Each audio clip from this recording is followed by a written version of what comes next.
কালকে আমাদের ময়দানে যখন আল্লাহ বান্দা বান্দীগুলো যখন তোমার সামনে দাঁড়াইবে, জবান বন্ধ হয়ে যাবে, আয় আল্লাহ হাত তার বিরুদ্ধে সাক্ষী দিবে, চোখ তার বিরুদ্ধে সাক্ষী দিবে, অঙ্গ প্রত্যঙ্গগুলো একটা একটা তার বিরুদ্ধে সাক্ষী দিবে। আয় আল্লাহ উহুদ প্রান্তরে তুমি যে আমাকে শহীদ করবা, আয় আল্লাহ যেন আমার হাত কাটা অবস্থায়, পা কাটা অবস্থায়, গর্দান কাটা অবস্থায় যেন আমি আল্লাহ তোমার সামনে দাঁড়াইতে পারি, যেন আমার হাত আমার বিরুদ্ধে সাক্ষী দিতে না পারে, আমার পা আমার বিরুদ্ধে সাক্ষী দিতে না পারে, আমার চোখ আমার বিরুদ্ধে সাক্ষী দিতে না পারে, আমার অঙ্গ প্রত্যঙ্গগুলো যেন আমার বিরুদ্ধে সাক্ষী না দিতে পারে। কারণ মওলা আমি তো আপনাকে ভয় পাই। ও বাবা ভালো করে শোনো, আল্লাহ তাআলা বলেন ওয়ালিমান খাফা মাকামা রাব্বিহি জান্নাতান। আম্মা জান আয়েশা সিদ্দিকা রাদিয়াল্লাহু তাআলা আনহা বলেন, আমার যখন পিরিয়ড অবস্থায়, আমি যখন নাপাকি অবস্থায়, তখন আল্লাহর হাবিব সাল্লাল্লাহু আলাইহি ওয়াসাল্লাম আমি যেই প্লেটে খানা খাইতাম সেই প্লেটেই আল্লাহর নবী আমার সাথে খানা খেত। সুবহানাল্লাহ। শুধু তাই না, আমি যেই হাড্ডি চুষে রাখতাম সেই হাড্ডি নবী চুষত। এখন আসেন, ইসলাম মেয়েদেরকে সম্মান বাড়াইছে না কমাইছে? অথচ এই ঋতুস্রাব অবস্থায়, পিরিয়ড অবস্থায়, আইয়ামে জাহিলিয়াতে যখন আমার নবীকে আল্লাহ প্রেরণ করেছে, তখন ইন টোটালি প্রত্যেকটা পুরুষ মেয়েদের সাথে কথাবার্তা বলা, চলাফেরা বলা, খাওয়া দাওয়া বলা ইন টোটালি অফ করে দিতেন, তাদেরকে আলাদা একটা ঘরে রেখে দিতেন, তার ফজিলত সব বন্ধ। কিন্তু আল্লাহর হাবিব বলেন না, ঋতুস্রাব এটা তার অসুস্থতা, এই অসুস্থতা এটা তার শরীরের নাপাক রক্ত, প্রয়োজন রক্ত বের হয়ে যায়, এই জন্য সে লোক হিসেবে তার কোনো দোষ না, এটা তার ইসলামের একটা, ইসলামে এই বিধানটা তার আছে। এমনকি বিধান কয় পিরিয়ড হয়েছে নামাজ তার জন্য মাপ। সুবহানাল্লাহ। পিরিয়ড হয়েছে নামাজ মাপ। পিরিয়ড হয়েছে তার মানে স্বামী স্ত্রী মেলামেশা বেঁধে রেখে স্বামী স্ত্রী একত্রিত চলাফেরা, একই প্লেটে খাওয়া দাওয়া, একই বিছনায় ঘুমানো, একই বিছনা, একই প্লেটে একই গ্লাসের পানি খাওয়া, ইন টোটাল সব করতে পারবে, কোনো বাধা নাই। এই অধিকারটা কে দিয়েছে? ইসলাম দিয়েছে। আর আজকে বড় আশ্চর্য হয়ে গেলাম, বাবার বসে একটা লোক বলেছে মা এই পোশাকটা কেন পরেছো, এই জন্য তার বিরুদ্ধে মামলা হয়েছে, তার বিরুদ্ধে অকট্য ভাষায় তাকে গালিগালাজ করেছে, মোবাইলে ভিডিও কইরা জাতির সামনে তাকে হাওয়া পরিপূর্ণ করতে চেয়েছে। আসলে জাতি তো ভালো মন্দ বুঝে, যতই ভিডিও এসেছে, যত কমেন্টস এসেছে, তার ভিতরে সবাই মুরব্বীর পক্ষেই সাপোর্ট নিয়েছে, ঠিক কিনা? তো যেই কথা বলতেছিলাম, এমন একটি জামানায় আমরা বসবাস করতেছি যেই সময় আগুন হাতে রাখা সহজ, ঈমান হাতে রাখা খুব কঠিন। শুধু তাই না, যেই সময় নেক কাজ করলে মানুষ আশ্চর্য হবে, গুনার কাজ করলে স্বাভাবিক মনে করবে। কি বলেন? কি বলেন? নেক কাজ করা, এমপি সাহেব নামাজ পড়ছে, এমপি সাহেব গাঁজা খাইছে, ওরা স্বাভাবিক খাইতে পারে, নামাজ পড়ছে, শুনছে এমপি সাহেব নামাজ পড়ছে, আশ্চর্য হয় কিনা? হ্যাঁ। তো যেই কথা বলতেছিলাম, তো আমি বড় অবাক হয়ে গেলাম যে একটা মহিলা, একটা মেয়ে, তার বাবা সমতুল্য একটা বৃদ্ধ এক ব্যক্তি শুধু তাকে নিষেধ করেছে এই অশ্লীল পোশাক কেন পরেছ, এই জন্য তাকে অকাট্য ভাষায় গালিগালাজ করেছে। আল্লাহ তাআলা আমাদের সকলকে হেফাজত করুন, আমিন। যেই কথা বলতেছিলাম, ওমর ইবনে আব্দুল আজিজ রাহমাতুল্লাহি আলাইহি সন্তানদেরকে একত্রিত করলেন, ডাক দেয়া কয়, বোন, আমি আমার সন্তানদের জন্য টাকা পয়সা ধন দৌলত অট্টালিকা রাইখা যাইতে পারি নাই, আমি আমার সন্তানদের জন্য ধন সম্পদ রাইখা যাইতে পারি নাই, কিন্তু এমন একটি সম্পদ আমি আমার সন্তানদেরকে দিয়েছি, যেটা হলো লৌহে মাহফুজের আলাম, যে ইলম আল্লাহ তাআলা তার হাবিবে কিবরিয়া মুহাম্মদুর রাসূলুল্লাহ সাল্লাল্লাহু আলাইহি ওয়াসাল্লামের উপরে নাযিল করেছেন। যে ইলম সিনায় আসলে হাবিবে কিবরিয়া বলেছেন ইন্নাল উলামা ওয়ারাসাতুল আম্বিয়া ওয়া ইন্নাল আম্বিয়া লাম ইওয়ারিসু দীনারান ওয়ালা দিরহামান। আল্লাহু আকবার। আমি দুনিয়ার কোন সম্পদ আমার সন্তানদের জন্য রেখা যাইতে পারি নাই, দুনিয়ার কোন দৌলত আমি আমার সন্তানদের জন্য রেখা যাইতে পারি নাই, কিন্তু লৌহে মাহফুজের আলাম আমি আমার সন্তানদেরকে মুহাম্মদুর রাসূলুল্লাহ সাল্লাল্লাহু আলাইহি ওয়াসাল্লামের ওয়ারিস বানায় রেখে গেলাম। তো ওমর ইবনে আব্দুল আজিজ তার খেলাফতের জামানায় এতটা ইনসাফ প্রতিষ্ঠা ছিল, এত ইনসাফ, বাঘ আর বকরি একই কূপের ভিতরে পানি পান করত, কেউ কাউকে আক্রমণ করত না। সুবহানাল্লাহ। আরো জোরে কোন সুবহানাল্লাহ। তো যখন ইনসাফ থাকবে আল্লাহর রহমত দর্শন হবে, যখন ইনসাফ চলে যাবে, ইনসাফ থাকবে না, আসমানি গজব একের পর এক নাজিল হতে থাকবে। ঠিক কিনা? আপনারা দেখেছেন মরু প্রান্তরে দুবাইতে যেখানে বৃষ্টি নাই, হাহাকার কইলেও বৃষ্টি পাওয়া যায় না। বড় আফসোসের সাথে বলতে হয় মুসলিম কান্ট্রি শতকরা 100%-এর ভিতরে 100%ই মুসলিম আরব কান্ট্রি, সেখানে হিন্দুদের জন্য একটা মন্দির উদ্বোধন করেছে, ভারত থেকে মোদী সরকারকে নিয়েছে, নাচানাচি, বিভিন্ন গান, বিভিন্ন উৎসব পালন করেছে। এর মাথায় অনুষ্ঠান শেষ না হতে হতেই আসমানি আযাব, বিকট আওয়াজ আর বন্যা হয়ে মানুষের ঘর বাড়ি সব তলায় গেছে।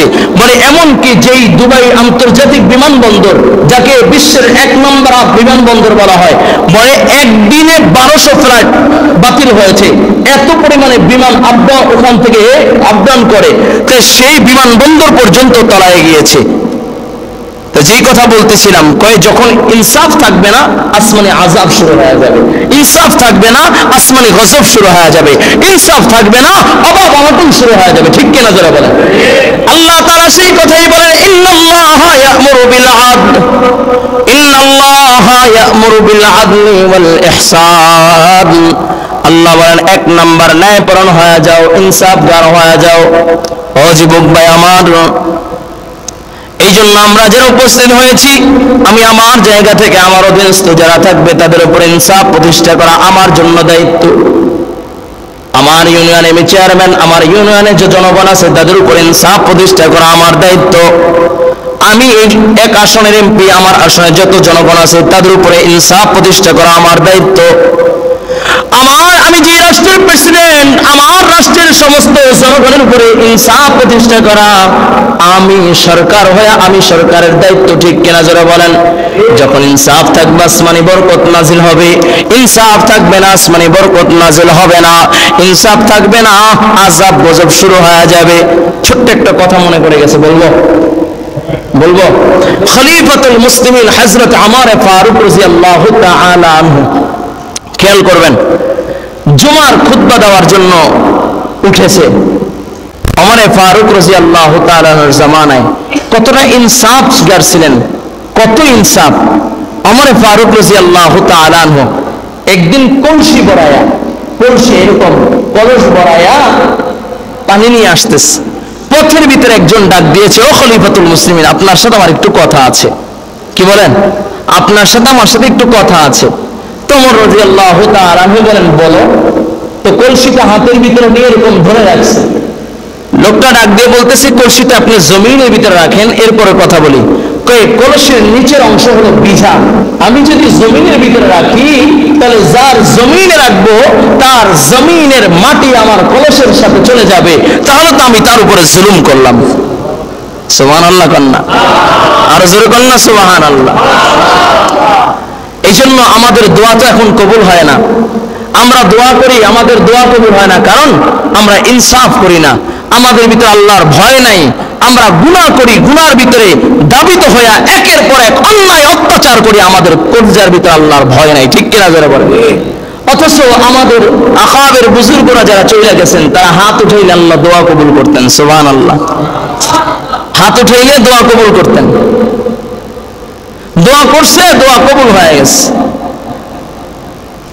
রাসূলের 2 জন সাহাবী উহুদের যুদ্ধে যখন যুদ্ধের দামামা বেজে যায়, দুইজন সাহাবী যুদ্ধের উদ্দেশ্যে রওনা করেন।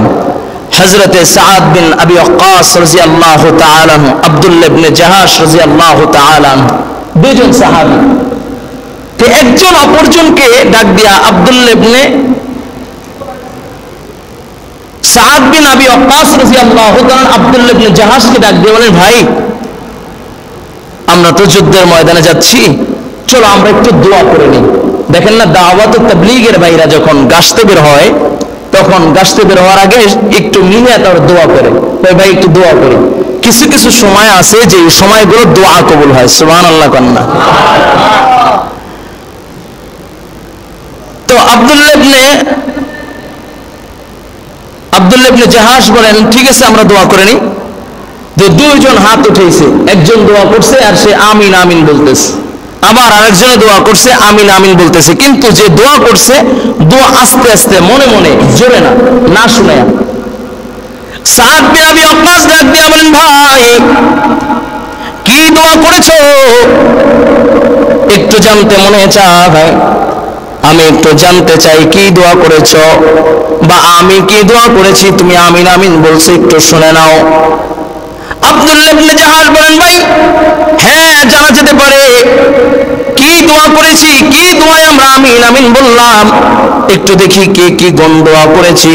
সাআদ বিন আবি ওয়াক্কাস বলেন, আমি যখন হাত উঠে এলাম, আমি দোয়া করছি, আল্লাহ গো মালিক, আয় আল্লাহ, যুদ্ধের ময়দানে যখন কাফেরের বিরুদ্ধে আল্লাহ মোকাবেলা শুরু করে দিব, তখন আমার সামনে তুমি এমন একজন কাফেরকে দাঁড়া করায় দিবা, যে দেখতেও খুব শক্তিশালী পালোয়ান, তার সম্পদ বেশি, এমন একজন কাফেরকে আমার সামনে দাঁড়া করায় দিবা। আমি তাকে কতল কইরা, হত্যা কইরা, শহীদ বেশে আমি মদিনার উদ্দেশ্যে যাইতে চাই। আমি বিজয়ের বেশে, আমি গাজী হইয়া মদিনার উদ্দেশ্যে রওনা করতে চাই। আয় আল্লাহ, শুধু তাই না, তার সম্পদগুলো দিয়ে আমি নিজেও উপকৃত হব, মদিনার মুসলমানও উপকৃত হবে। এই দোয়া করেছি। আব্দুল্লাহ ইবনে জাহাশ বলেন, ভাই চমৎকার দোয়া করেছো। সাআদ বিন আবি ওয়াক্কাস ডাক দিয়ে বলেন, ভাই তুমি কি দোয়া করেছো একটু বলে যাও। আব্দুল্লাহ ইবনে জাহাশ বলেন, ভাই আমি দোয়া করেছি, আর তুমি যখন আমার দোয়ায় আমিন আমিন বলেছো, আমি তখন আল্লাহ তাআলাকে ডাক দিয়ে বলেছি, আল্লাহ ওগো মালিক, আয় আল্লাহ, যুদ্ধে একদল হইল ইমানদার, একদল হইল মুসলমান, আর একদল হইল বেঈমান কাফের। আয় আল্লাহ, কাফেরের বিরুদ্ধে মুসলমানদের লড়াই, এই যুদ্ধের ভিতরে কিছু আল্লাহর বান্দারা শাহাদাত বরণ করবে, কিছু আল্লাহর বান্দারা দ্বীনের জন্য রক্ত ঝরাইবে, কিছু আল্লাহর বান্দারা শহীদের শাহাদাত বরণ করিয়া শাহাদাতের শরাব পান করবে। আয় আল্লাহ, আমি আব্দুল্লাহ ইবনে জাহাশ, আমার দিলের তামান্না, আয় আল্লাহ, এই যুদ্ধে যারা শহীদ হবে তাদের বিরুদ্ধে, তাদের পক্ষে আমাকেও শহীদ হিসাবে তোমার কাতারে গণ্য করিও আল্লাহ। শুধু তাই না গো আল্লাহ, আয় আল্লাহ মালিক, আমি যখন শহীদ হিসাবে তোমার সামনে দাঁড়াইব, শুধু সাধারণ শহীদ নয়, এমন একজন শহীদ তুমি আমাকে বানাইও যাকে মসলার শহীদ বলা হয়, যার হাত থাকবে না, পা থাকবে না, গর্দান থাকবে না, নাক কান কাটা অবস্থায় আল্লাহ তুমি আমাকে দাঁড়া করাইবা। কারণ হইল কাল কিয়ামতের ময়দানে যখন তোমার সামনে বান্দাগুলো দাঁড়াইবে, আল ইয়াউমা নাখতিমু আলা আফওয়াহিহিম ওয়া তুকাল্লিমুনা আইদিহিম ওয়া তাশহাদু আরজুলুহুম বিমা কানু ইয়াকসিবুন। কাল কিয়ামতের ময়দানে যখন আল্লাহ বান্দা বান্দীগুলো যখন তোমার সামনে দাঁড়াইবে, জবান বন্ধ হয়ে যাবে, আয় আল্লাহ, হাত তার বিরুদ্ধে সাক্ষী দিবে, চোখ তার বিরুদ্ধে সাক্ষী দিবে, অঙ্গ প্রত্যঙ্গগুলো একটা একটা তার বিরুদ্ধে সাক্ষী দিবে। আয় আল্লাহ, উহুদ প্রান্তরে তুমি যে আমাকে শহীদ করবা, আয় আল্লাহ, যেন আমার হাত কাটা অবস্থায়, পা কাটা অবস্থায়, গর্দান কাটা অবস্থায় যেন আমি আল্লাহ তোমার সামনে দাঁড়াইতে পারি, যেন আমার হাত আমার বিরুদ্ধে সাক্ষী দিতে না পারে, আমার পা আমার বিরুদ্ধে সাক্ষী দিতে না পারে, আমার চোখ আমার বিরুদ্ধে সাক্ষী দিতে দিতে না পারে, আমার অঙ্গ প্রত্যঙ্গগুলো যেন আমার বিরুদ্ধে সাক্ষী না দিতে পারে, কারণ মওলা আমি তো আপনাকে ভয় পাই। ও বাবা ভালো করে শোনো, আল্লাহ তাআলা বলেন ওয়ালিমান খাফা মাকামা রাব্বিহি জান্নাতান। আল্লাহ তাআলা বলেন কাল কিয়ামতের ময়দানে যাদের কলজার ভিতরে থাকবে আল্লাহর ভয়, যাদের হৃদয়ের ভিতরে থাকবে আল্লাহর ভয়, যাদের কলজার ভিতরে থাকবে জাহান্নামের ভয়, এমন ব্যক্তি যখন কাল কিয়ামতের ময়দানে দাঁড়ায় যাবে, আল্লাহ পাক রব্বুল আলামিন তাকে দুইটা জান্নাতের মালিক বানায় দিবে। বলুন সুবহানাল্লাহ, আর জোরে বলুন সুবহানাল্লাহ, আওয়াজ করে বলুন সুবহানাল্লাহ। ওয়া আম্মা মান খাফা মাকামা রাব্বিহি জান্নাতান, যাদের কলজার ভিতরে আল্লাহর ভয় আছে, আল্লাহ তাদেরকে দুইটা জান্নাতের মালিক বানায় দিবে। বলুন সুবহানাল্লাহ। আব্দুল্লাহ ইবনে জাহাশ বলেন আমি আল্লাহর ভয় নিয়ে আমি দোয়া করেছি, আল্লাহ আমাকে এমন একজন শহীদ বানাইব আল্লাহ, যার হাত থাকবে না, পা থাকবে না, গর্দান থাকবে না, চক্ষু থাকবে না। আয় আল্লাহ মসনার শহীদ করে উহুদ প্রান্তরে কিছু কিছু আল্লাহর বান্দা, নবীর কিছু সাহাবী যারা এমন ভাবে শহীদ হয়েছে, তাদের ভিতরে একজন নবীর কলিজার টুকরা, নবীর চাচা আমির হামজা রাদিয়াল্লাহু তাআলা আনহু। কয় আমির হামজা এমন ভাবে শহীদ হয়েছে, বলে আমির হামজার গর্দান কাটা অবস্থায়, হাত অঙ্গ প্রত্যঙ্গগুলো কাটা অবস্থায়, এমনকি আমির হামজা রাদিয়াল্লাহু তাআলা আনহুর বলে এই যে গর্দান আছে, এই গর্দানগুলো কাইটা কাইটা, হাত পা গুলো কাইটা কাইটা সেলাই কইরা তারপরে হিন্দা তার গলার মালা বানাইছে। শুধু তাই না, আমির হামজা নবীর চাচার কলিজা চাবায়া চাবায়া, শুধু তাই না, নবীর চাচার মাথার খুলিগুলো চাবায়া চাবায়া পান করেছে, খেয়েছে। নবী আমার ডাক দেয়া বলে এত নিষ্ঠুর কিভাবে হয়, যেই চাচা আমাকে এত মোহাব্বত করতো, আমাকে এত ভালোবাসতো, সেই চাচার কলিজাটা পর্যন্ত চাবায়া চাবায়া খেয়ে ফেলছে। আব্দুল্লাহ ইবনে জাহাশ বলেন আমি আল্লাহর কাছে দোয়া করছি, আল্লাহ এমন একজন শহীদ আমাকে বানাইবা যে কাল কিয়ামতের ময়দানে অঙ্গ প্রত্যঙ্গবিহীন তোমার সামনে দাঁড়াইবে। যুদ্ধ শুরু হয়ে গেল। উহুদ প্রান্তরে কিছু আল্লাহর বান্দা নবীর সাহাবীরা শাহাদাত বরণ করেছে, 70 জন সাহাবী শাহাদাত বরণ করেছে। আল্লাহর নবীর সাহাবী হযরতে সাদ বিন আবি ওয়াক্কাস রাদিয়াল্লাহু তাআলা আনহু বলেন আমি যেমনি ভাবে দোয়া করেছি, আল্লাহ তাআলা আমার দোয়াটা সেইভাবেই কবুল করেছি। আমি ঠিক যুদ্ধের ময়দানে এমন একজনের বিরুদ্ধে আমি লড়াই করলাম, তাকে আমি হত্যা করে দিলাম, তার সম্পদের মালিক আমি হইলাম, গনিমতের মাল থেকে আমি উপকৃত হলাম, মদিনার সাহাবীরা উপকৃত হলো। কিন্তু আমার চোখের সামনে আমার ভাই যে দোয়া করেছে, ওই দোয়ার কথা স্মরণ করিয়া কিয়ামত পর্যন্ত, মৃত্যু পর্যন্ত আমি যতদিন বেঁচে থাকবো আমার মনের আফসোস আর দূর হবে না। কারণ হলো আমার ভাই দোয়া করেছে, আমার দোয়া কবুল হয়ে গেছে, আমার ভাইয়ের দোয়া কবুল হয়ে গেছে। আমার ভাই দোয়া করেছে আল্লাহ তুমি আমাকে এমন শহীদ বানাও আমার অঙ্গ প্রত্যঙ্গবিহীন যেন তোমার সামনে দাঁড়াইতে পারি।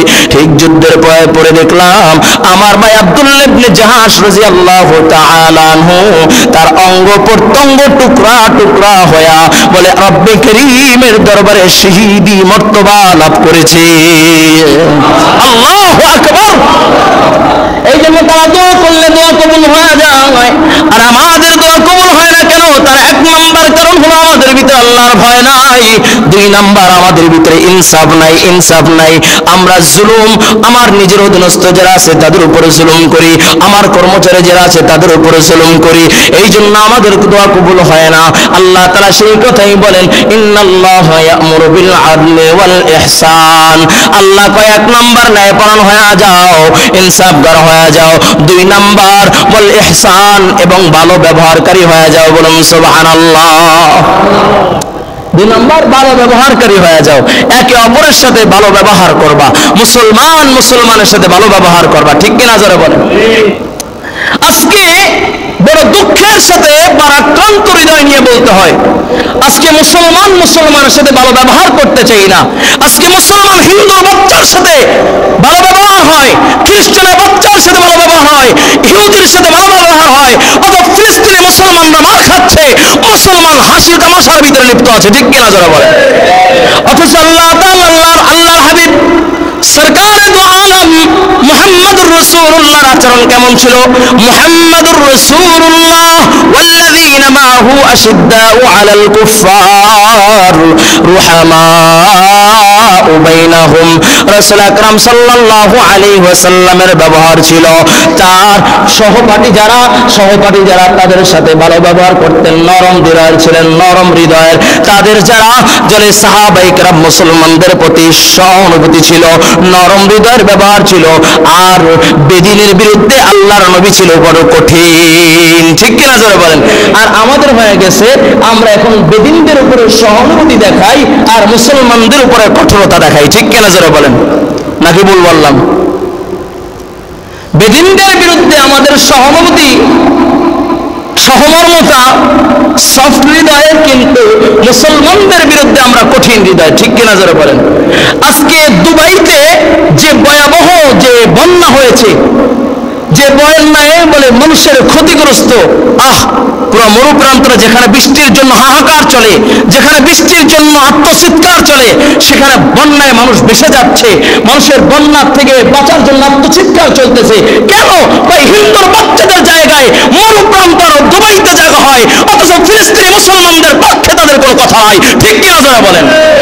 শুধু তাই না, মরুপ্রান্তর যেখানে 100-র ভিতরে 100% মুসলমান, সেখানে তারা কোটি কোটি টাকা বলে সহস্র হাজার কোটি টাকা ব্যয় করে মন্দির নির্মাণ করতে পারে, অথচ ফিলিস্তিনি মুসলমানরা না খেয়ে রোজা রাখে, মানে না খেয়ে ইফতার করে, তাদের জন্য সামান্য ত্রাণটুকু তারা পাঠাইতে পারে না, ঠিক কিনা যারা বলেন। তাদের জন্য একটা বক্তব্য তারা দিতে পারে না। কি বলবো, কেমনে বুঝাইবেন? অথচ আল্লাহর নবী বলেন রুহামাউ বাইনাহুম, মুহাম্মাদুর রাসূলুল্লাহ ওয়াল্লাযীনা মাআহু আশিদ্দাউ আলাল কুফফার রুহামাউ বাইনাহুম। মুসলমান মুসলমানের সাথে থাকবে সফট হৃদয়ের, মুসলমান মুসলমানের সাথে থাকবে সহমর্মিতা, মুসলমান মুসলমানের সাথে থাকবে নরম ব্যবহার। আর আজকে মুসলমান মুসলমানের বিরুদ্ধে হয়ে গেছে কঠিন ব্যবহার, আর হিন্দু মুসলমান ভালো ব্যবহার করতে চায়, ঠিক কিনা যারা বলেন, নাকি ভুল বললাম? ভুল বললাম না তো? দেখছেন নাকি ভয়াবহ দুর্ঘটনা? এই বলে 75 বছরের ইতিহাসে, 75 বছরের ইতিহাসে এত ভয়াবহ বন্যা নাকি দুবাইতে হয় না। আল্লাহ তাআলা হেফাজত করুক, বলেন আমিন। আল্লাহ হেফাজত করুক, বলেন আমিন। আরো জোরে বলেন আমিন। কেমনে বুঝাইলে বুঝবেন? আল্লাহ তাআলা সেই কথাই বলেন, ইন্নাল্লাহা ইয়া'মুরু বিল আদল ওয়াল ইহসান। একে অপরের সাথে ভালো ব্যবহার করবা, এক ভাই অপর ভাইয়ের সাথে ভালো ব্যবহার করবা। সরকারে দু আলম রাহমাতাল লিল আলামিন বলেন, আল মুসলিমু মান সালিমাল মুসলিমুনা মিন লিসানি ওয়া ইয়াহদি। ওই ব্যক্তি মুসলমান হতে পারে না যার হাত এবং মুখ দিয়ে অপর মুসলমান নিরাপদ না থাকে। শুধু তাই না, আল্লাহর হাবিব বলেন, আল মুসলিম আখুল মুসলিম, মুসলমান মুসলমানের ভাই। ও যুবক ভাই, হোক সে নিগ্রো, হোক সে আফ্রিকান, হোক সে নাইজেরিয়ান, কিন্তু তার কলিজার ভিতরে যদি থাকে ঈমান, সে হলো আপনার ভাই। আর তামাম দুনিয়ার কোন বিধর্মী মুসলমানের ভাই হতে পারে না। আল্লাহ রাসূল বলেন, আল মুসলিম আখুল মুসলিম, মুসলমান মুসলমানের ভাই। সুবহানাল্লাহ, মুসলমান মুসলমানের ভাই। আর আমরা খ্রিস্টান, বৌদ্ধ, ইহুদি, নাসারাদেরকে আমরা ভাই বানাই নিয়েছি। হিন্দুদের পূজা তো মুসলমানদের ছাড়া জমেই না। বড় আফসোস লাগে, পহেলা বৈশাখকে কেন্দ্র করে হিন্দুদের যে র্যালি হয়েছে, হিন্দুদের যে অনুষ্ঠান আর পূজা হয়েছে, ম্যাক্সিমাম পূজার ভিতরে মুসলমান যে তারপর পূজাকে বাড়ি করেছে, ঠিক কিনা যারা বলে। মুসলমান ছাড়া নাকি ওদের পূজাই জমে না। অথচ মুসলমানদের শ্রেষ্ঠ জায়গা, ইবাদতের জায়গা মসজিদ, আল্লাহর ঘর। মসজিদে আল্লাহর বান্দাদেরকে খুঁজে পাওয়া যায়। ভুল বললাম নাকি? হ্যাঁ, শুক্রবার জুমার দিন যদি না যাই, বউ তো ঘরে বসে ক্যাটক্যাট করবে। এই জন্য দায়শাইরা মোটামুটি দৌড় দিয়ে আসি। কোন সময়? ইমাম সাহেব যখন ফাযকুরুনি আযকুরুকুম ওয়াশকুরুলি ওয়ালা তাকফুরুন বলবে, দাঁড়াই আল্লাহু আকবার, সালামটা ফিরেছে তো মাশাআল্লাহ, দে দৌড়, স্যান্ডেল কাটটা নিছি, তাও দেখার সুযোগ নেই। দায় সারার কাজ নাকি? অথচ সাহাবায়ে কেরামের নিজাম ছিল, সাহাবায়ে কেরাম মসজিদে গিয়েছেন, বাসায় বলে অমুকে বাসায় আছে, কয় না। কোথায় গিয়েছে? কয় মসজিদে। কয় আসবে কখন? জানি না। বাজারে গিয়েছে, কয় কোথায় গিয়েছে? বাজারে। কয় আসবে ভাই, যে গেছে, আসবে, চলে আসবে। আর আমাদের হয়ে গেছে উল্টা, বাজারে গেছে, কখন আসবে? কয় জানি না। মসজিদে গেছে, এই তো মাত্র 5 মিনিট লাগবে, সালাম রফিলে দৌড়। নাকি ভুল বললাম? এটাই তো হচ্ছে। আল্লাহ আল্লাহ আমাদের সকলকে হেফাজত করুক, বলুন আমিন। তাহলে এক মুসলমান অপর মুসলমানের সাথে ভালো ব্যবহার করতে হবে, তাই না? এক মুসলমান অপর মুসলমানের সাথে ভালো ব্যবহার করতে হবে। সরকারে দু আলম রাহমাতাল লিল আলামিন নবী মুহাম্মদুর রাসূলুল্লাহ সাল্লাল্লাহু আলাইহি ওয়াসাল্লামের ইন্তেকালের পরে এক যুবক তার দিলের ভিতরে তামান্না, আমি রাসূলের রওজা জিয়ারত করব। সুবহানাল্লাহ কন্না। আমাদের কার দিলে এই তামান্না আছে, আশা আছে রাসূলের রওজা জিয়ারত করার? আল্লাহু আকবার। আপনাদের নাই এত স্লো? আবার নামান, হাত নামান, হাত নামান।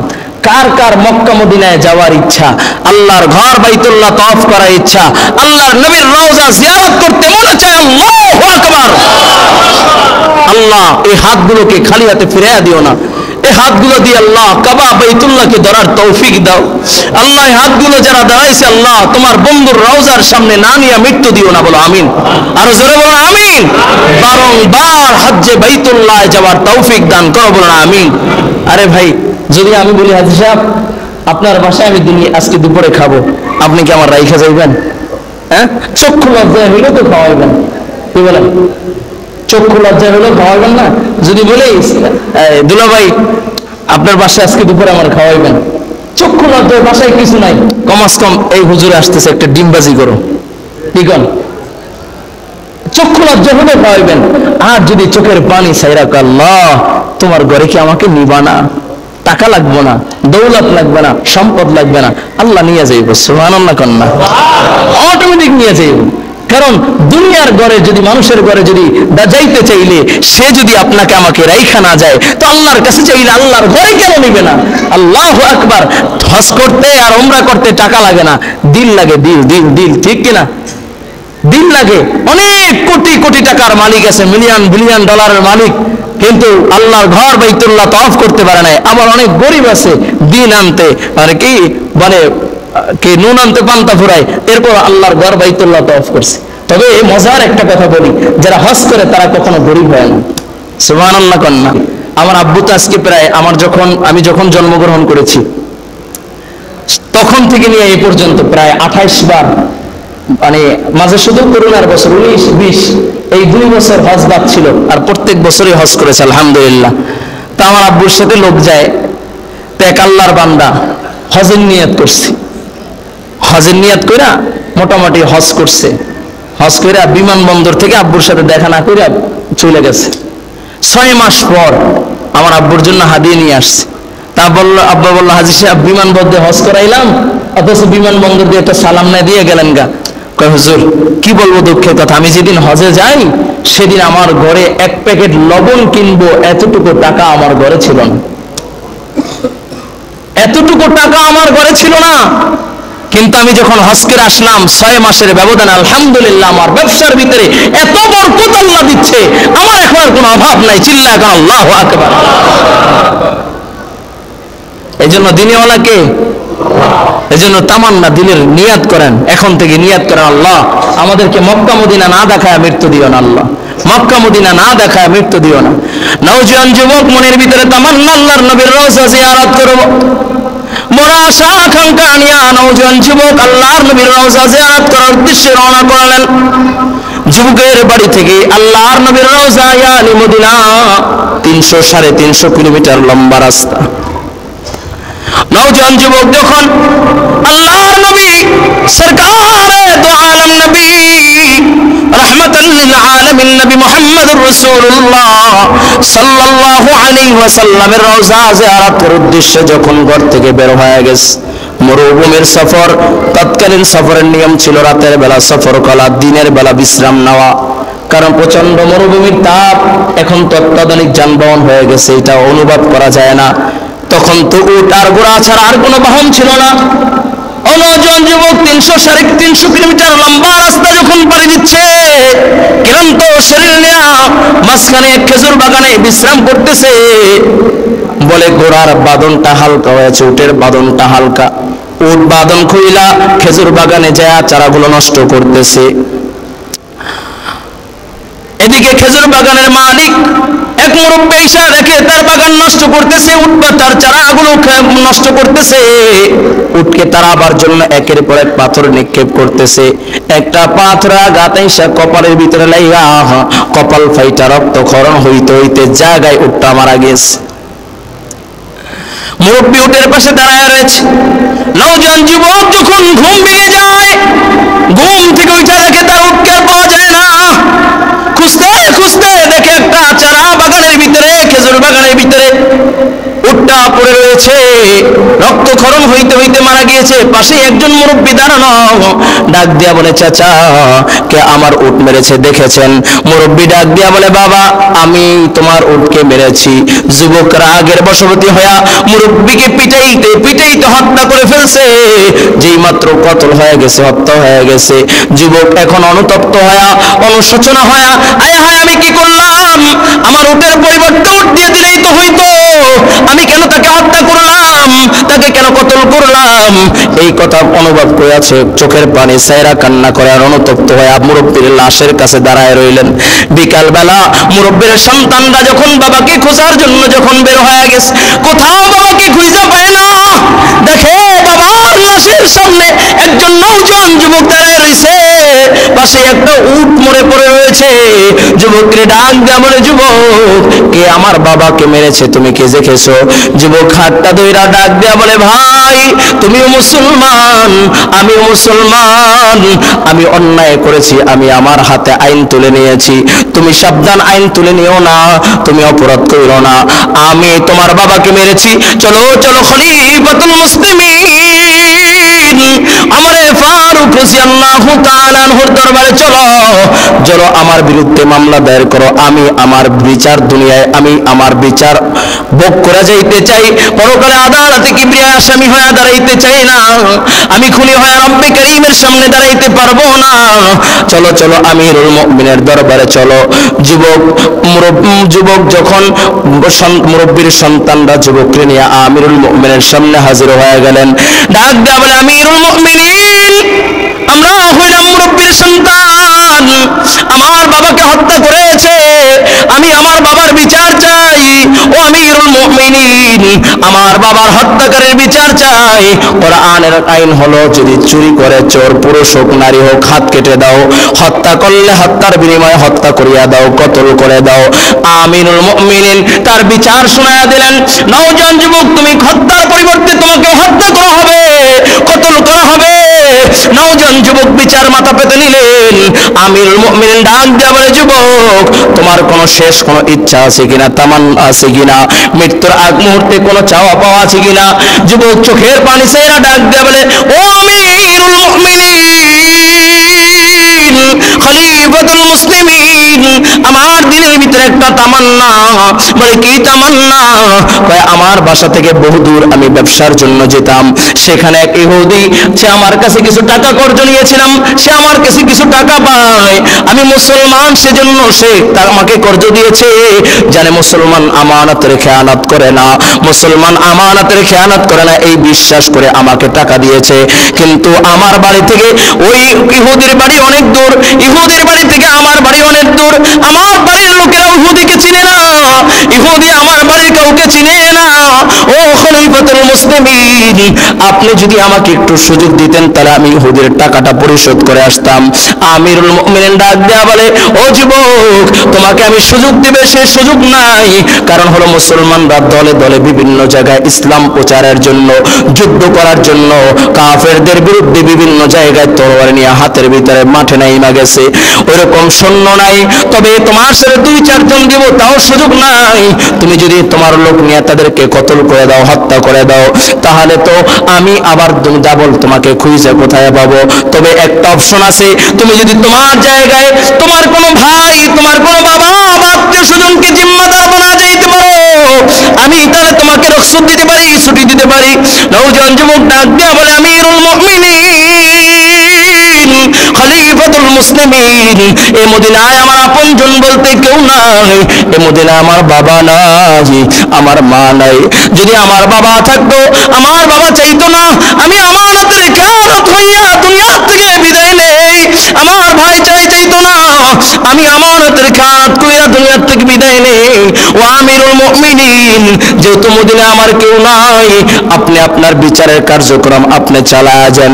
এমন সময় ওই মাজমায় একজন দুইটা হাত উঠে বলে, ও আমিরুল মুমিনিন, আমি আমার ভাইয়ের জিম্মাদার হয়ে গেলাম। আল্লাহু আকবার। আমিরুল মুমিনিন তাকায় দেখেন রাসূলের একজন প্রিয় সাহাবী হযরত আবু যর গিফারি রাদিয়াল্লাহু তাআলা আনহু। হযরত আবু যর গিফারি খাদিমে খায়রুল বাশর, মুস্তাফা की खदमतों से जिंदगी भर ना बनाया अपना घर। আমিরুল মুমিনিন, আমি আমার ভাইয়ের জিম্মাদার হয়ে গেলাম। ও আমিরুল মুমিনিন, আপনি আমার ভাইকে আমাকে আমার ভাইয়ের জায়গায় জিম্মাদার বানায় দেন। আমিরুল মুমিনিন আবার নতুন করে বিচার লিখলেন, ও যুবক, যাও যাও, আগামী মাসের প্রথম জুমায় তোমার বিচার হবে। তুমি যদি মদিনায় আসতে পারো তাহলে তোমাকে বিচার করা হবে, আর যদি তুমি মদিনায় না আসতে পারো তোমার জায়গায় তোমার ভাই আবু যরকে হত্যা করে বিচার করা হবে। যুবক চইলা যায়, আবু যরকে ডাক দিয়ে বলে, আবু যর, তোমাকে তো জেলখানায় বন্দী করার দরকার নাই, কারণ তুমি তো আবু যর যার সাথে নবীর সাথে বড় সম্পর্ক, জিন্দেগি ভর নবীর খেদমত করতে গিয়ে জীবনে কোনোদিন ঘর সংসার করো নাই, তোমাকে জেলখানায় বন্দী করার দরকার নাই। তবে আবু যর, যদি তোমার এই ভাই যদি আগামী শুক্রবার প্রথম মাসের প্রথম শুক্রবার যদি মদিনায় না আসে, তাহলে তোমার ভাইয়ের জায়গায় তোমাকে কতল করা হবে, হত্যা করা হবে। দেখতে দেখতে জুমার দিন শুরু হয়ে যায়। ওদিকে নওজোয়ান যুবক ইহুদের টাকা পরিশোধ করে বাড়িতে যায়, ডাক দিয়ে কয়, মা রে মা, জীবনে কত লোকমা খানা আমাকে খাওয়ায় দিয়েছো রে মা, আজকে শেষবারের মতো আমাকে একটু খাওয়া দাও, তোমার সন্তান আজকে বিদায় নিবে রে মা, আর জিন্দেগিতে কোনোদিন তোমার সাথে দেখা হবে না। বাবাকে ডাক দিয়া কয়, বাবা, ও বাবা, তোমার বুকে কত মাথা রেখা ঘুমাইলাম, শেষবারের মতো একটু তোমার বুকে মাথা রেখা ঘুমাইতে চাই। ও বাবা, একটু দাও, তোমার বুকটা পাইতা দাও, একটু তোমার বুকে মাথা রেখা ঘুমাই। যুবক মা বাবার কাছ থেকে বিদায় নিয়ে ঘোড়ার পিঠে সর হয়ে মদিনার উদ্দেশ্যে রওনা করলেন। এদিকে মসজিদ নববীতে জুমার আজান হয়ে যায়। খলিফাতুল মুসলিমিন ওমর ডাক দিয়ে বলেন, এ জল্লাদ, আবু যরকে যে খবর দাও, হয়তো এটাই আবু যরের জীবনের শেষ জুমার নামাজ, আর কোনোদিন হয়তো আবু যর এই মসজিদে নামাজ আদায় করতে পারবে না। জলদি করে যাও, আবু যরকে খবর দাও, আবু যরের ভাই এখন পর্যন্ত মসজিদ নববীতে আসে নাই। এদিকে জুমার নামাজ শেষ হয়ে গেল, আবু যরকে কতল করা হবে, হত্যা করা হবে। মদিনার মানুষগুলো কান্নার রূপ বইরা যায়। একজন জান্নাতি সার্টিফিকেট প্রাপ্ত একজন জান্নাতি মানুষ নিরপরাধভাবে তাকে হত্যা করা হবে। সবাই কান্না করতেছে, আবু যর হাসতেছে। ওমর ডাক দিয়ে কয়, আবু যর, সবাই কান্না করে, তুমি কেন হাসো? বলে, আমি হাসতেছি কারণ হইল আমি আমার ভাইয়ের জিম্মাদার হয়ে গেলাম। আমি আমার ভাইয়ের জায়গায় যদি কতল হয়ে যায়, কাল কিয়ামতের ময়দানে সরকারে দো আলম রাহমাতাল লিল আলামিন নবী মুহাম্মদ রাসূলুল্লাহ সাল্লাল্লাহু আলাইহি ওয়াসাল্লাম আমাকে সুপারিশ কইরা আল্লাহর জান্নাতে নিয়ে যাবে। আমি সুপারিশ পাওয়ার আশায় আমি হাসতেছি। এদিকে এক লোক ডাক দিয়া বলে, আমিরুল মুমিনিন, একটু সময়ের জন্য বিচারটাকে অফ রাখেন, কে যেন মদিনার বালুচর উড়ায়া মদিনার দিকে আসতেছে। কাছে আসতে আসতে দেখে ও নওজোয়ান যুবক আমিরুল মুমিনের সামনে হাজির। আমিরুল মুমিন ডাক দিয়া বলে, যুবক, এত কেন দেরি করলা? কয়, পথের ভিতরে গোড়ার চিল পোষ ভাইয়া গেছিল, এই জন্য দেরি হয়ে গেছে। আমার ভাই আবু যরকে নামান, আমি আসামি হইয়া রব্বে কারীমের সামনে দাঁড়াইতে চাই না, আমাকে ওখানে চড়া দেন, আমাকে কতল করে দেন। দেন। আমিরুল মুমিনিন বুকে নিয়ে বলে, ও যুবক, কতল করার দরকার নাই। যেই যুবকটা 300 মাইল লম্বা রাস্তা অতিক্রম করে গুনাহ মাফ করার জন্য আসতে পারে, আল্লাহ তাআলা এমনিতেই তাকে মাফ করে দেয়। যেহেতু মুরব্বীর সন্তানরা বিচার দাবি করেছে, কতল না করেও পারি না, আবু যরকে নামায়া আরেকজনকে উঠায়, সবাই কান্দে, একজন জান্নাতি সার্টিফিকেট প্রাপ্ত মানুষ নামায়া আরেকজন জান্নাতি মানুষ উঠাচ্ছে। ওই যুবক যেই বাবার খুনের মামলা দায়ের করেছে, ওই যুবক ডাক দিয়া বলে, আমিরুল মুমিনিন, বাবার হত্যার বিচার চেয়েছিলাম, এখন একটা দরখাস্ত করতেছে, আমিরুল মুমিনিন, আমার ভাইকে আপনি ফ্রিতে চড়ায়েন না, হত্যা কইরেন না, আমার ভাইকে আমার ভাই হিসেবে আমাকে দিয়ে দেন, আমি আমার ভাইকে নিয়ে বাড়িতে চলে যাইতেছে। আল্লাহু আকবার। ও যুবক ভাই, এটাকেই বলা হয় ভালো ব্যবহার। আল্লাহ তাআলা সেই কথাই বলেন, ইন্নাল্লাহা ইয়া'মুরু বিল আদলি ওয়াল ইহসান, একে অপরের সাথে ভালো ব্যবহার করো, মুসলমানের সাথে ভালো ব্যবহার করো। ও যুবক ভাই, 1 নাম্বার ইনসাফগার হয়ে যাও, 2 নাম্বার সৎ আচরণকারী হয়ে যাও, ভালো ব্যবহারকারী হয়ে যাও। যদি এই গুণগুলো তোমার ভিতরে আসতে পারে, এই গুণগুলো যদি তোমার ভিতরে থাকে, আল্লাহ বলেন লাআল্লাকুম তাযাক্কারুন, আমি ওয়াজ করলাম, নসিহত করলাম, এই গুণগুলো যার ভিতরে আসবে, আল্লাহ বলেন সেই হলো সফল কাম, আর সেই হলো কামিয়াব। সুবহানাল্লাহ। जो कुछ हुआ या रब तेरे करम से हुआ, जो कुछ होगी या रब तेरे करम से होगी। জুমার দিন চাইলেও লম্বা করার সুযোগ নেই আলোচনা। যে কথাগুলো বলেছে, আল্লাহ আমাকে আমাদের সকলকে আমল করার তৌফিক দান করুন, বলে আমিন।